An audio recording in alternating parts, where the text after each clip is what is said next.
Traditionally, convective outlooks use a 5-level risk scale from marginal to high. That tells you how likely severe weather is in an area.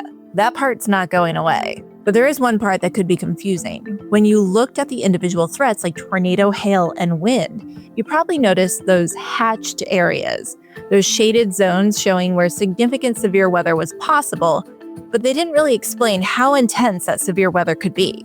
Starting this month, the SPC is replacing those hatched areas with something called Conditional Intensity Groups, or CIGs, on day 1, day 2, and day 3 outlooks.